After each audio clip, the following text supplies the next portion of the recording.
Hi everyone, welcome. I am recording so that people who are in meetings and want to catch up with us a bit later, they can listen to the recording. So just be assured that if you are on screen or on an audio connection, the recording does not include you. So the recording is just of me, and I will turn it off towards the end so that if we do have a dialogue, if we do exchange any thoughts, then you will not be recorded. So let's just begin with a little gentle meditation, and that allows people who are running a bit late to also join us. But if you'd like to sit in a way that is symmetrical, so ears over shoulders, shoulders over hips, feet flat on the floor, and if you want to lower your gaze and keep your eyes soft, or you can shut them, that's fine. And normally I put, so on my lap, I put my one hand up and one hand down. There's no reason for that other than to say, if you clasp your hands like this, you create tension. And if you sort of don't pay attention to your hands and where they sit, it can drag your shoulders forward. So by resting your hands on your lap or your desk, you help your shoulders to go back and down. So sit in a way that's comfortable for you.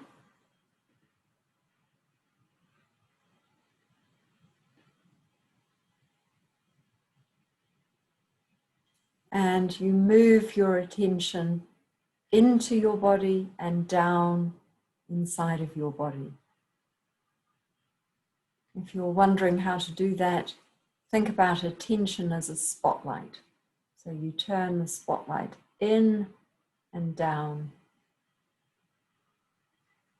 And you allow your attention to land inside of you. So you might want to let your attention land in your bottom. And that's quite a nice place to start, because you immediately feel the weight and the pull of gravity.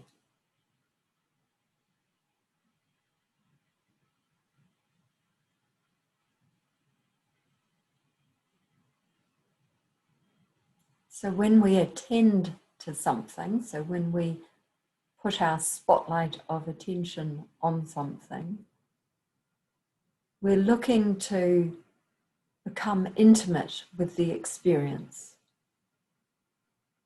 What is this experience of having a body which is pushing down on a chair?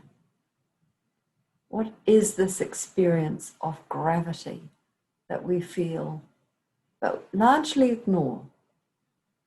So how does gravity and weight affect us?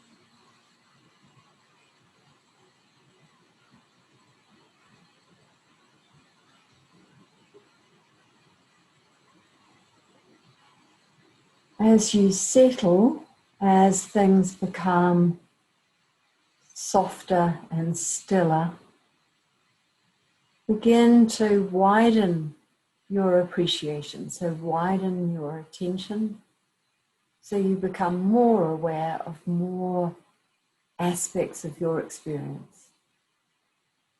That means maybe you begin to feel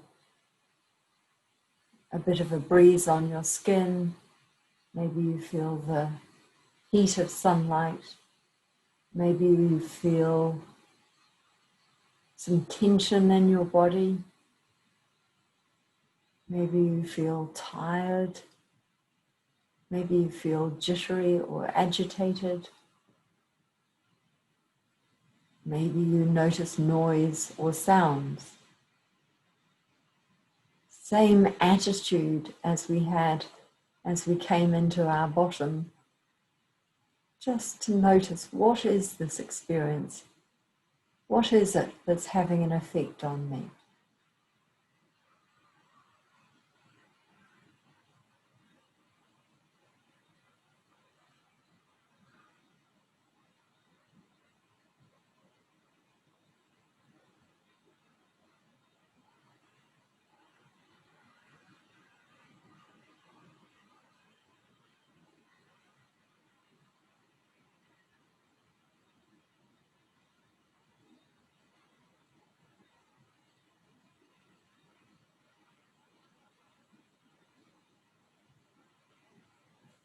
And for the last few moments of this practice, bringing your attention entirely to the breath and entirely to breathing.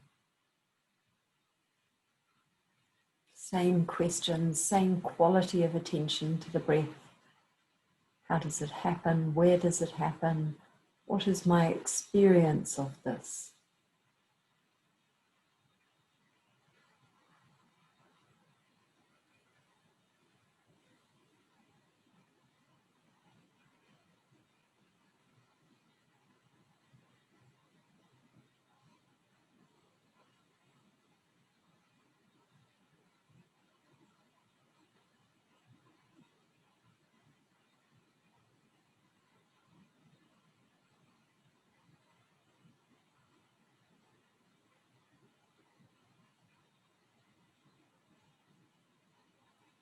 Okay, and maybe you want to stretch, wiggle, deepen your breath, yawn, sing, dance. Do a little jig, anything you like. But now just moving your attention to a wider and more inclusive space so that you are eyes open and back to the group.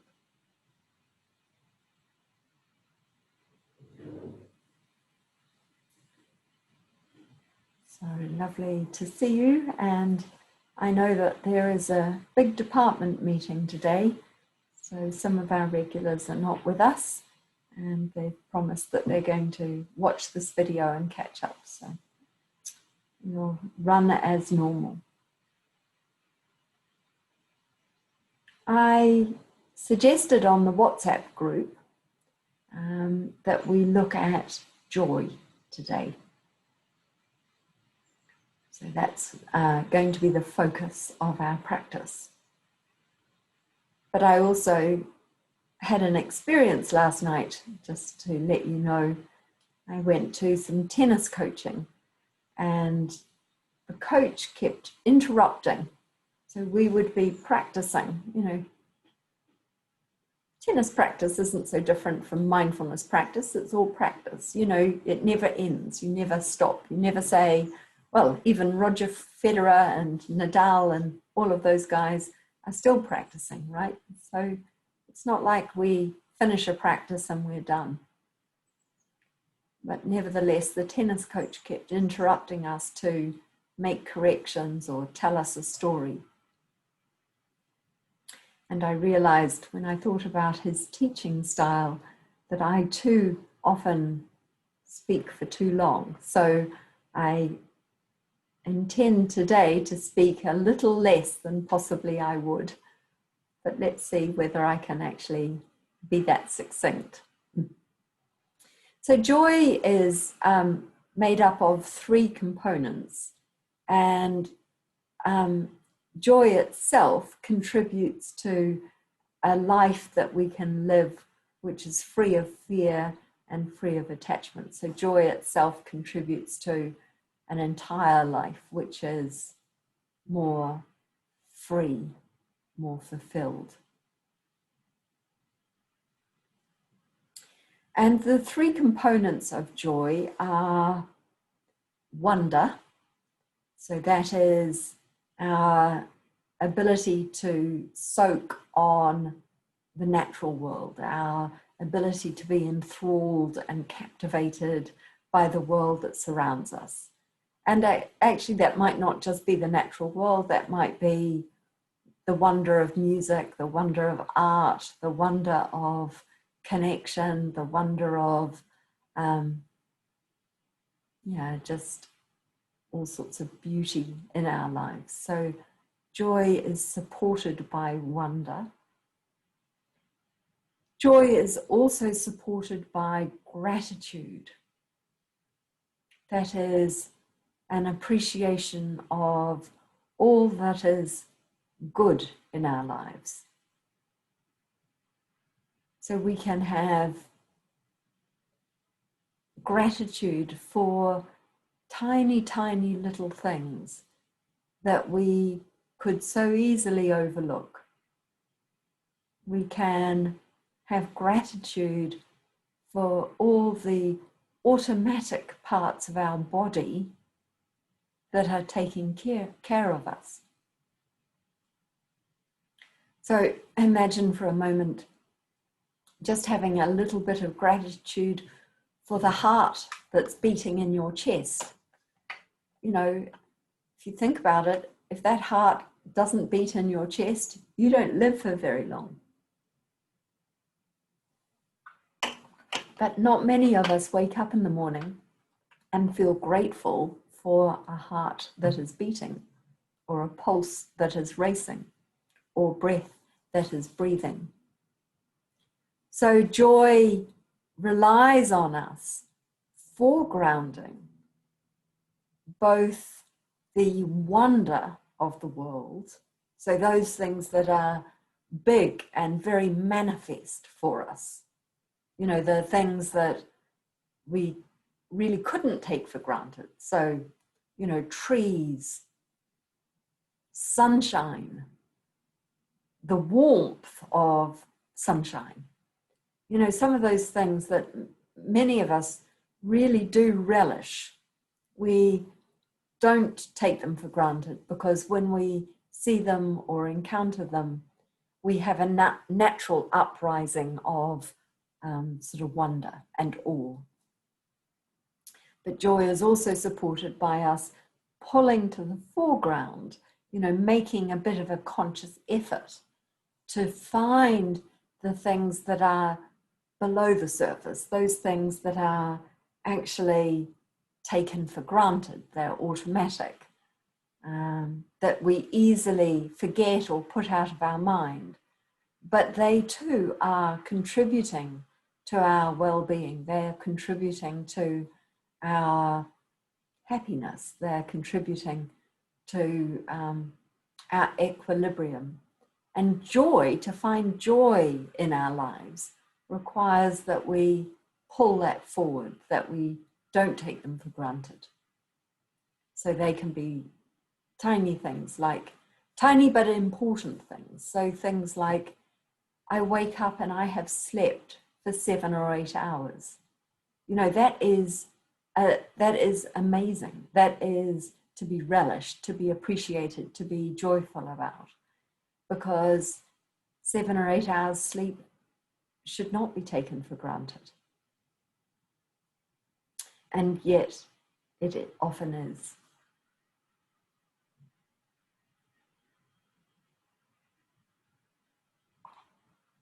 You know, the wonder of being able to just open a tap in the kitchen and fill my water bottle.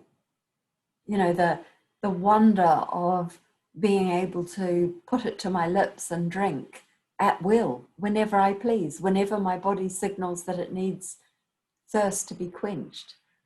That is an amazing thing.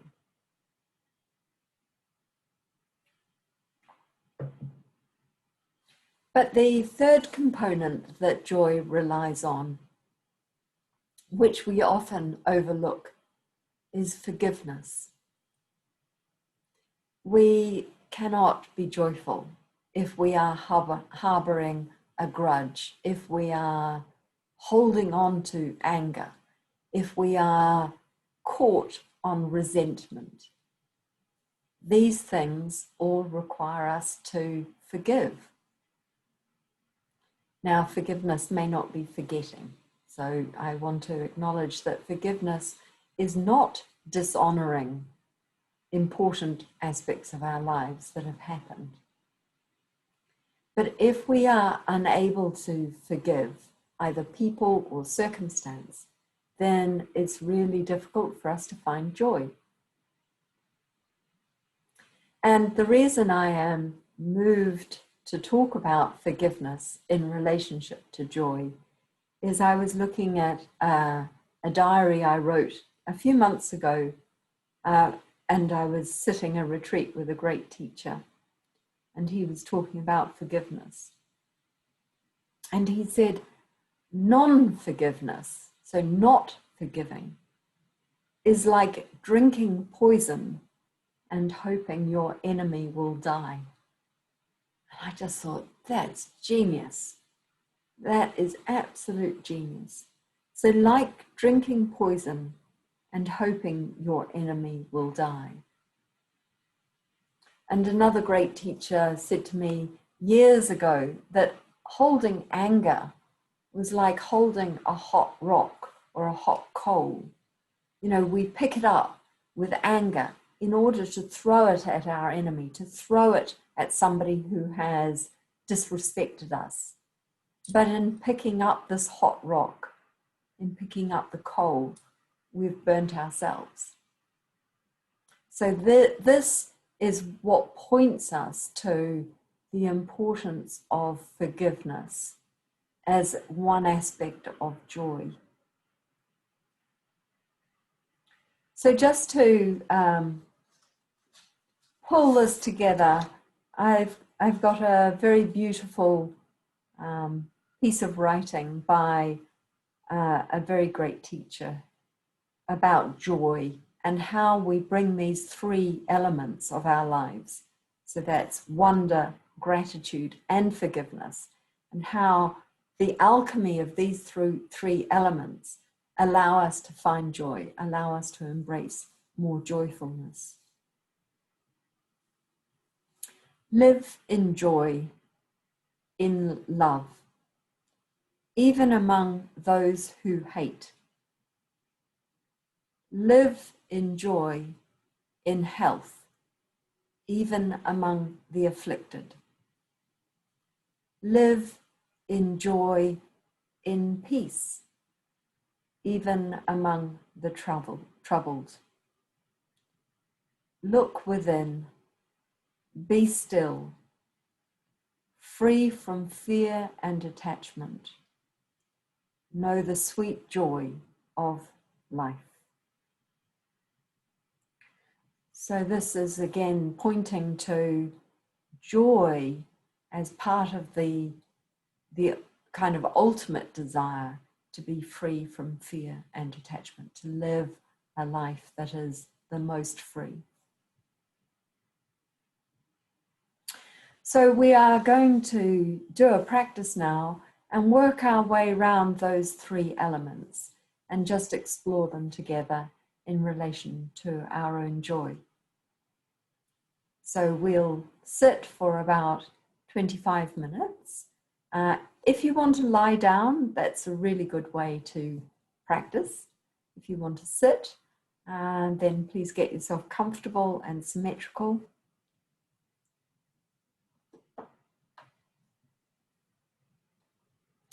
And the importance of this posture is that it's upright, it's dignified, and it demonstrates in your body the sincerity of your practice.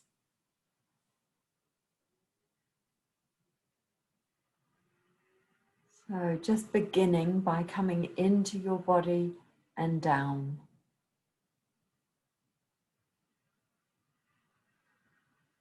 Allow the mind to settle.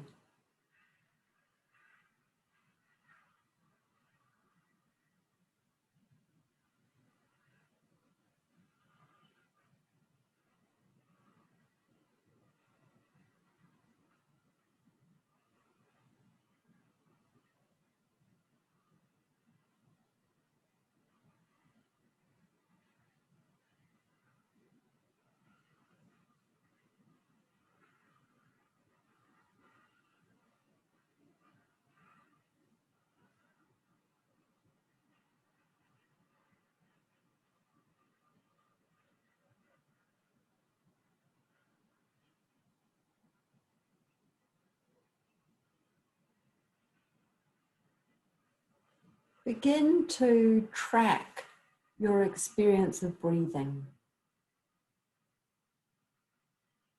Notice, of course, that we're tracking what naturally occurs. We're not changing it or making it any different.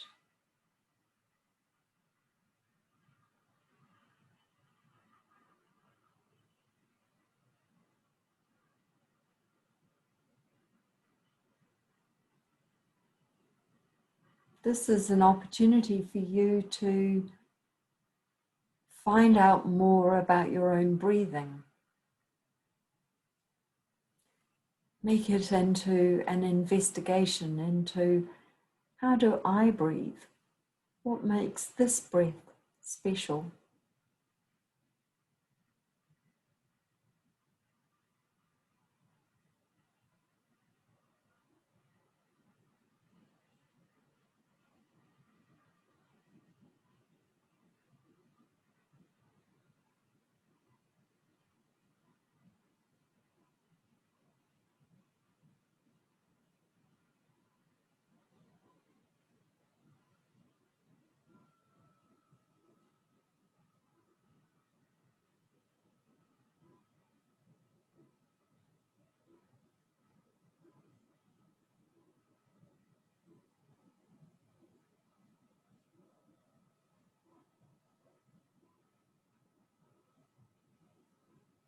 If you're feeling sleepy, you might want to extend the in-breath.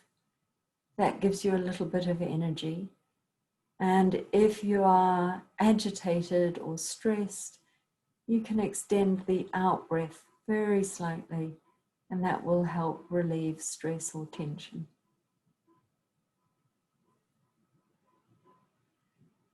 Now, of course, we're just adding in here some wise action. That is your breath, which we were up until a moment ago keeping entirely natural. Now I'm suggesting a little extension. It's entirely up to you. This is not a forcing. This is not striving. Just a natural experiment in extending. Extending in, extending out.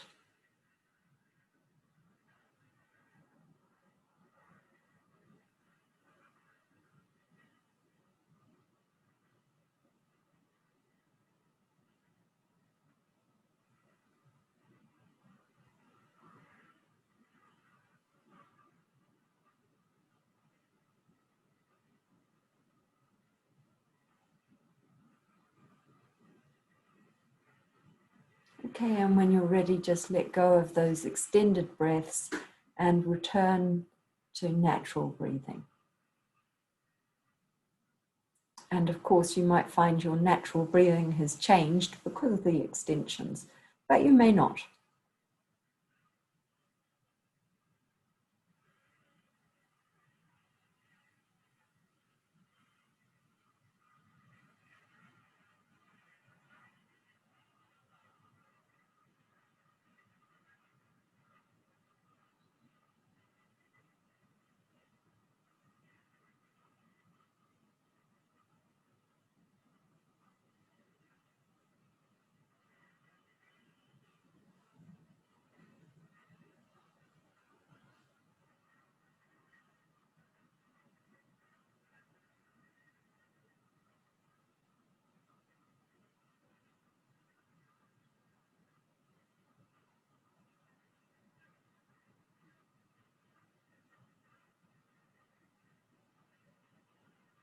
When you're ready, perhaps bring to mind some little thing in your life where you'd like to explore forgiveness. So pick up the hot rock.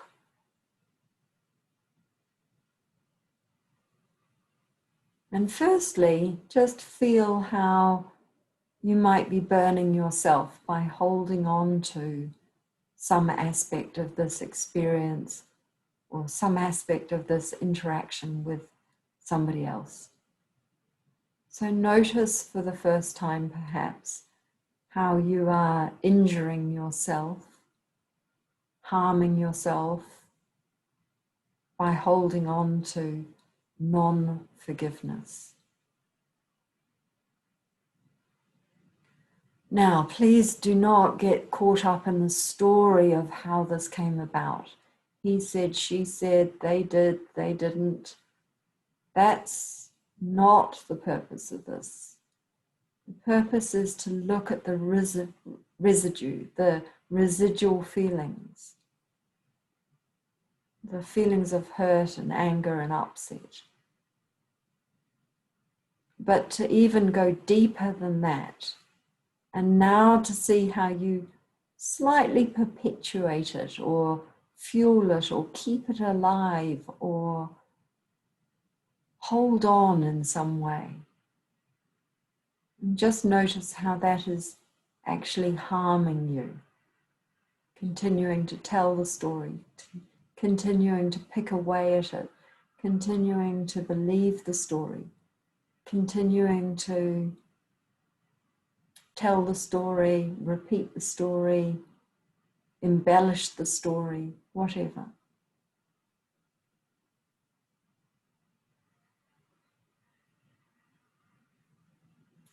Notice just the hot rock of hurt that you are holding.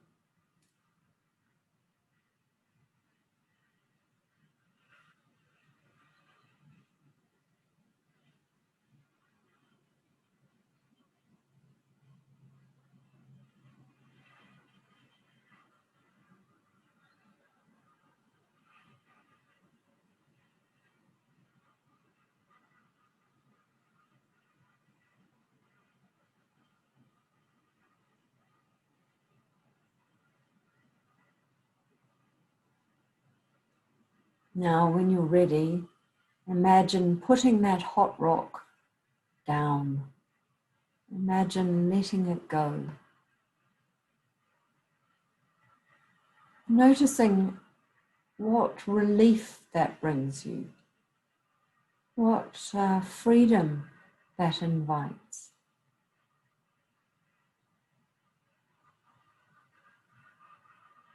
Notice too how easy or difficult it is for you to let it go.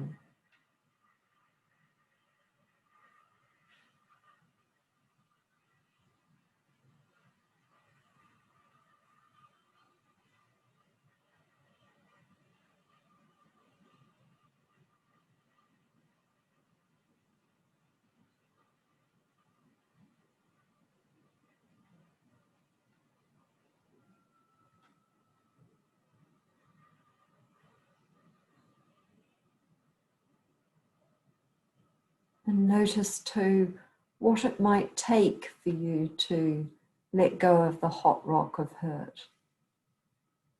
What would it take for you to forgive?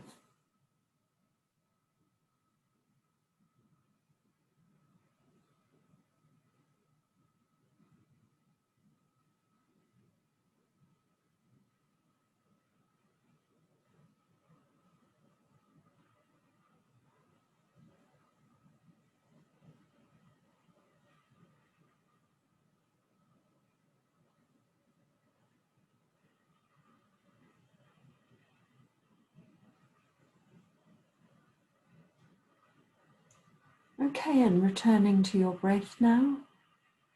Just going back to the breath.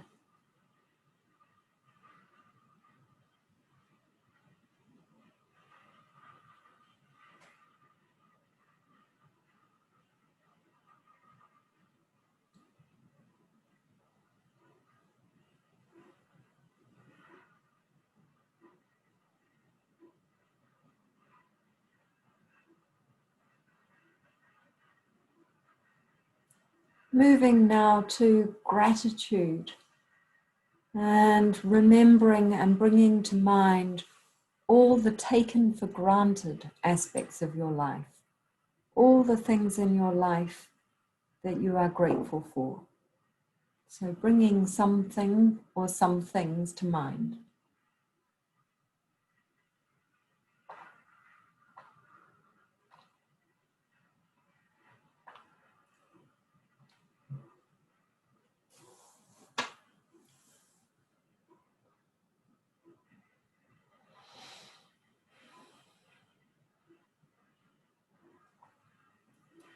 And maybe where you held the hot rock of hurt, maybe you can pick up a cool stone of gratitude and just hold gratitude in your heart. So the way we do this is you bring to mind or bring to your experience something that you take for granted, that is incredibly important to your well-being, that you want to appreciate. And then you set about an exploration of this thing, this experience or this bodily function or this life component, whatever it is. So notice in fine detail what it is, how it happens, all the different aspects and elements of whatever it is that you are bringing to gratitude. So as we do with the breath, notice its component parts. Notice how it varies over time. Notice how you don't have to do anything. Just appreciate it. It does not rely on you. These things that we bring to gratitude are not really of our making. We are the pure beneficiaries of these things. We may invest a little bit of time or effort, but they are really not of our making. And that's what generates the gratitude. So friendship, for example, we invest our time and energy in friendship, but we cannot make friendship, but we can be entirely grateful for it. The beating of our heart. We may invest time and energy in staying fit, in keeping our heart healthy. But the beating of our heart is pretty much out of our control. And that gratitude makes it all the more amazing. Or should I say, the fact that it's outside of our control makes it more amazing and more worthy of our gratitude.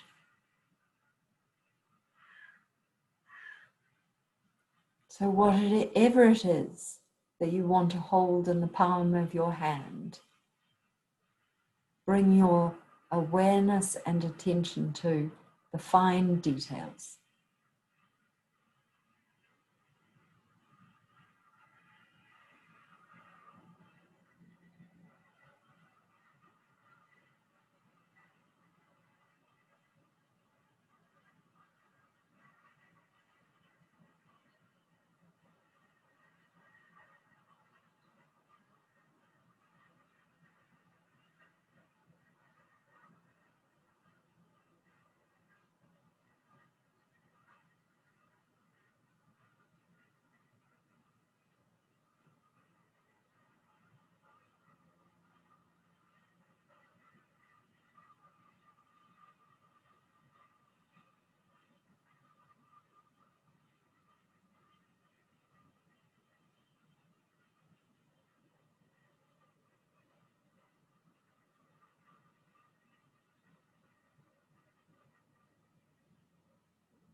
And when you're ready, put down that cool stone of gratitude and return to the simplicity of your breath and breathing.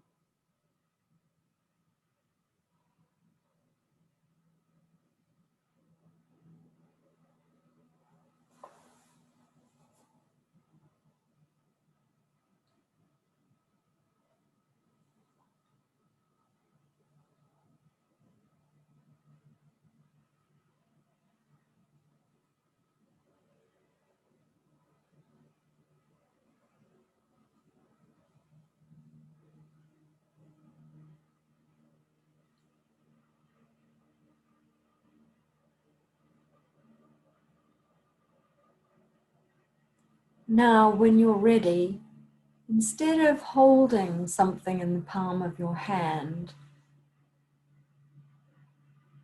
think about opening your body, being wide open and free. And now bring to mind some wonder in your life. Something, some person, some experience that inspires awe and wonder. Standing on the top of a mountain, climbing through hills, swimming in the ocean, staring up at the sky. Any of these experiences that you can remember in your body sense. So this is a felt sense in your body of wonder and openness, wide open and free.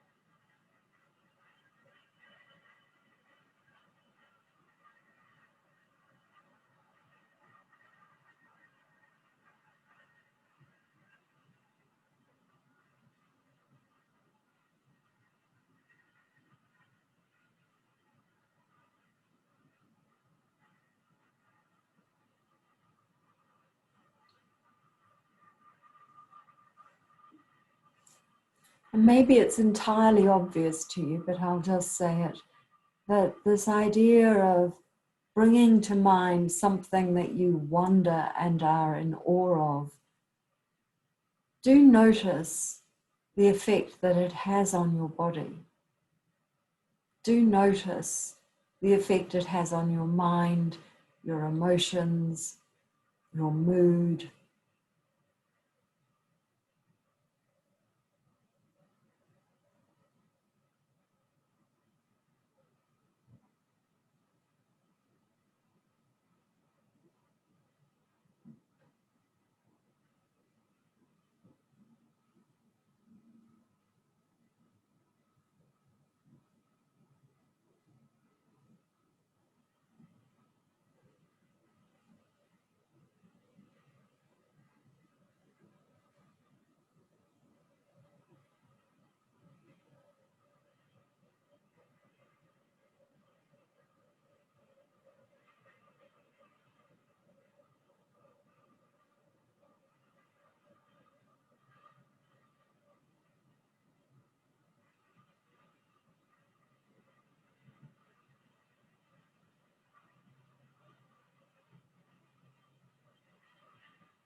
And when you're ready, just return to your breath and breathing.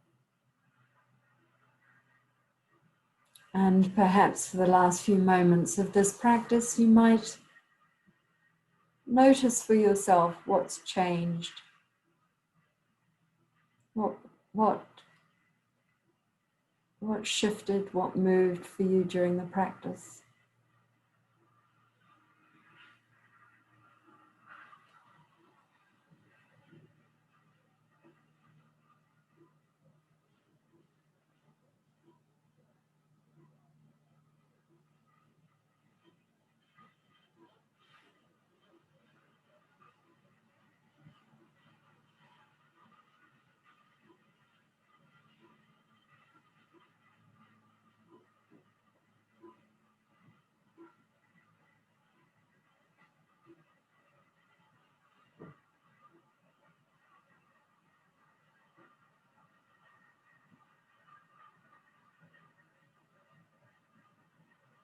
And when you're ready, deepen your breath slightly and begin to become much more aware of the room in which you're sitting.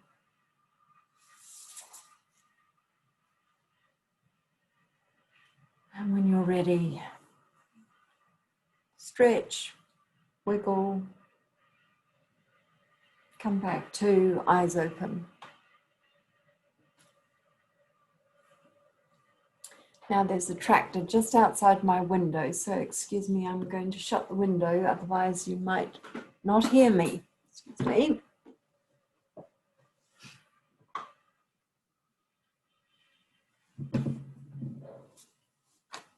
Hopefully that's a bit quieter.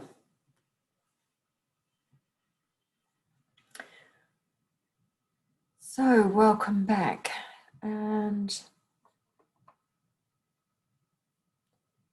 I wonder, actually I'm just going to stop the recording. So I'll say goodbye to everybody who's on the recorded video, and I'll stay with the people who are online.